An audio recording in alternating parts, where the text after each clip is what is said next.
আলী আপনি লিখেছেন, ইদানিং সবাই বোনদের হক দেওয়ার ব্যাপারে সোচ্চার। বোনরা হক পেলে বাবা মায়ের প্রতি তাদের কোনো দায়িত্ব কর্তব্য আছে কিনা, থাকলে সেটা কি? খুবই গুরুত্বপূর্ণ প্রশ্ন। ভাইরা বাবা মার সম্পদে বোনদের যে হক আছে সেটা তাদেরকে দিয়ে দিবেন, এটা ভাইদের কর্তব্য। এটা যেমন উচিত, ঠিক একইভাবে এও পরিষ্কার হওয়া উচিত যে কোনো সন্তান, তিনি ছেলে হন কিংবা মেয়ে, বাবা মায়ের ভরণ পোষণ দেওয়ার যদি প্রয়োজন হয় আর তার যদি সামর্থ্য থাকে, তখন তার উপরে সেটা করা কিন্তু কর্তব্য, সেটা ছেলে হোক অথবা মেয়ে হোক। ধরুন আপনার বাবা একজন গরিব মানুষ, তিনি তার সংসার চালানো বা তার নিত্য নৈমিত্তিক যে প্রয়োজনগুলো আছে সেগুলো পূরণ করা, চিকিৎসা, অন্ন, বস্ত্র, বাসস্থান এগুলো জোগাড় করা তার জন্য কষ্টকর হয়, তাহলে সেক্ষেত্রে সন্তান হিসাবে আপনার উপর তার সেগুলোর ব্যবস্থা করা এটা অবশ্য কর্তব্য, যদি আপনার সে সামর্থ্য থাকে। এখন কোনো মেয়ে যদি মনে করেন এটা ভাইদের কর্তব্য, আমার কর্তব্য না, তো এটা ভুল হবে। ভাইরা থাকলে ভাইদের উপরে বর্তাবে, বোন থাকলে বোনের উপরে বর্তাবে, যদি বোন সামর্থ্যবান থাকেন। হ্যাঁ, বোনের কোনো সামর্থ্য নাই, বোনের কোনো টাকা নাই, পয়সা নাই, যা ছিল সেটা খরচ হয়ে গেছে বা সেটা অন্যদেরকে দেওয়া হয়ে গেছে, তার নিজস্ব কিছু নাই, তাহলে ভিন্ন কথা। সেটা তো ছেলেদের জন্য প্রযোজ্য যদি কোনো ছেলের এরকম অ্যাবিলিটি না থাকে। বাট অ্যাবিলিটি যদি থাকে, তো ধরা যাক যে ওই ভদ্রলোকের 2টা ছেলে আছে, একটা মেয়ে আছে, তাহলে 2টা ছেলের জন্য যেমন বাবা মার ভরণ পোষণ দেওয়া কর্তব্য, আনুপাতিক হারে ওই মেয়েটার উপরও বাবার ভরণ পোষণ দেওয়া কর্তব্য, যদি তার সে সামর্থ্য থাকে। হুমায়রা আক্তার আপনি লিখেছেন, রাসূল আকরাম সাল্লাল্লাহু আলাইহি সাল্লাম বলেছেন, সব উম্মত মাপ পাবে, তবে যারা পাপ প্রকাশ করে তারা নয়। বুখারী।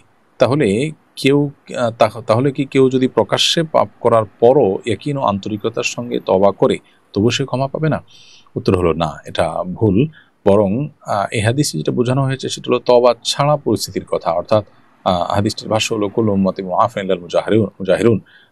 যারা প্রকাশ্যে পাপাচার করে এবং পাপাচার করে সেটা প্রকাশ করে বেড়ায়, এরা ছাড়া অন্যদেরকে আল্লাহ তাআলা মাফ করবেন, সাধারণ ক্ষমা তারা করবে। আর এদেরকেও তওবা করলে আল্লাহ তাআলা মাফ করবেন। তওবা করলে মাফ হয় না এমন কোনো গুনাহ নাই, এমনকি শিরকের অপরাধও করার পর যদি কেউ তওবা করেন সেটাও আল্লাহ তাআলা মাফ করেন। অতএব এখানে উদ্দেশ্য হলো যে তওবা ছাড়া এই যে জিনিসগুলো মাফ হয় না, হবে না।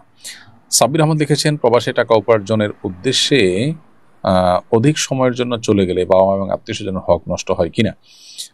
আপনি সেখানে বাবা মার ভালোর জন্য যাচ্ছেন, পরিবারের ভালোর জন্য যাচ্ছেন, এটুকু তো পরিবারও বুঝেন।